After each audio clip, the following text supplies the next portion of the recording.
আসসালামু আলাইকুম বন্ধুরা, আপনারা কেমন আছেন? আমি আলহামদুলিল্লাহ। আমি আজকে দুপুরে রূপচাঁদা মাছ খাবো, তা পাক করব। এখন আমি মাছগুলা কাটবো, তারপরে রান্না করব। চলেন আমার সাথে আমি কিভাবে রান্না করি। আমার সাথে বন্ধুরা আপনারা থাকেন, দেখেন কিভাবে রান্না করি। বন্ধুরা, আমার মাছগুলো কাটা হয়ে গেছে। এখন আমি একটু মশলা মাখিয়ে আমি এগুলা আধা ঘন্টার জন্য রাখবো, আমি অন্য মশলা রেডি করার জন্য। আমি সবগুলো মাছ একসঙ্গে পাক করব না, এখান থেকে 5টা মাছ পাক করব, বাকিটা রেখে দেব অন্য দিনের জন্য। মরিচ দিয়ে দিলাম, এখন একটু হলুদ দিলাম আর একটু লবণ দিব। তারপরে এটাকে লবণ দিলাম, এখন এটাকে মেখে আধা ঘন্টার জন্য রেখে দেব। আমি একটু অন্য কাজ করব। এটা এভাবে থাকুক, আধা ঘন্টা থাকতে ভালো হবে। কিছুটা ডিপ ফ্রিজে রেখে দেব 4টা, বাকিটা আমি রান্না করব। এখন আমি মাছটা তেলের উপর ভাজি করে নেব। অল্প একটু তেল দিলাম, এখন তেলটা গরম হোক, তারপর আমি মাছটা তেলের উপর ভাজি করে নিব। আমি দুইটা করে ভাজি করে নেব। তো তেলের উপরে হালকা একটা ভাজি করে নেব, বেশি দিলাম না, আবার ভেঙে যাবে। মাছগুলো তো অনেক নরম মাছ। এই পাশটা হোক, তারপরে উল্টাবো। আমি এখানে তেল দিয়ে দিলাম, এখন তেলটা গরম হয়েছে। এখন আমি পেঁয়াজটা ব্লেন্ড করে নিয়েছি, পেঁয়াজটা দিয়ে দিলাম। পেঁয়াজটা সুন্দর করে পানিটা শুকিয়ে যাক, তারপরে আমি অন্য মশলা দিব। আমার পানিটা শুকিয়ে গেছে, এখন আমি মরিচ দিয়ে দেব। 1 চামচ দিলাম, আর 1 চামচ, 2 চামচ মরিচ দিলাম।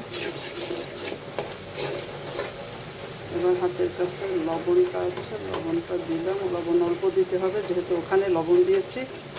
1/2 চামচ লবণ দিলাম। হলুদ দিলাম 1 চামচ। ধনিয়া বাটা দিয়ে দিলাম 1/2 চামচ।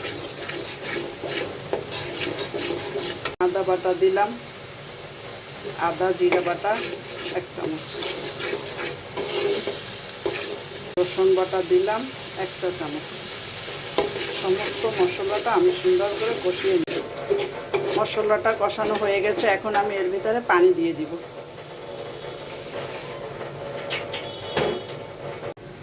আমার মশলার পানিটা ফুটে গেছে, এখন আমি মাছগুলো আস্তে করে ঢেলে দিয়ে দেব।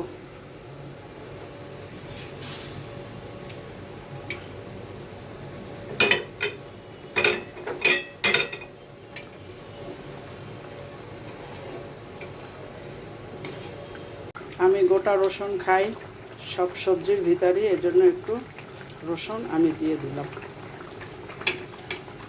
এখন আমি এটা ঢেকে দিব। মাছটা আমি একটু উল্টিয়ে নিয়েছি, আপনাদের দেখাতে পারলাম না, যেহেতু আমি 2টা কাঠির সাহায্যে উল্টিয়ে নিয়েছি। 2টা কাঠি দুই দিকে ধরে, এই 2টা কাঠি ধরে দুই দিক থেকে উল্টাইছি, যাতে মাছটা না ভাঙে। আস্তে করে উল্টিয়ে নিয়েছি। মাছটা হয়ে গেছে, প্রায় একটু ঝোল ঝোল থাকবে। কালারটা ধনিয়া পাতা দেওয়ার সাথে সাথে কালারটা চেঞ্জ হয়ে গেছে, কত সুন্দর লাগতেছে দেখেন বন্ধুরা। এই মাছগুলো আমার হাজব্যান্ড যখনই পায় তখনই নিয়ে আসে, এবং আজকেরগুলো ছোট। এর আগে এগুলো যখন আনতো তখন সেগুলো আরও বড় বড় ছিল। একটা মাছ দিয়ে 2 ভাগ করা যায়, এরকম বড় ছিল মাছগুলো তখন। তারও এই মাছগুলো পছন্দ, নিয়ে আসে যখনই পায়। হয়ে গেছে মাছটা বন্ধুরা, আমি এখন মাছটা উঠাবো। আমাদের বাসায় সবাই এই মাছের ঝোলটা খুব পছন্দ করে, যার জন্য আমি এখন ঝোল আর টানাবো না, একবারে উঠে ফেলাবো। দেখেন কত সুন্দর হয়েছে। রূপচাঁদা মাছ তো সাগরের মাছ, খুবই আয়োডিনে মাছগুলো, খেতেও খুব মজা। মাছগুলো অনেক নরম, নাড়াচাড়া করা যায় না। বন্ধুরা দেখেন আমার মাছটা কত সুন্দর হয়েছে, জাস্ট ওয়াও। আমার তো দেখে এখনই ভাত খেতে ইচ্ছা করছে, অনেক সুন্দর হয়েছে। দেখেন আজকে তো আমার অনেক বেশি ভাত লাগবে, যেহেতু রূপচাঁদা মাছ রান্না করেছি। সবাই চেটেপুটে খাবে আজকে। বন্ধুরা আপনারা লাইক করবেন, কমেন্ট করবেন, সাবস্ক্রাইব করবেন। সবাই ভালো থাকবেন বন্ধুরা, খোদা হাফেজ।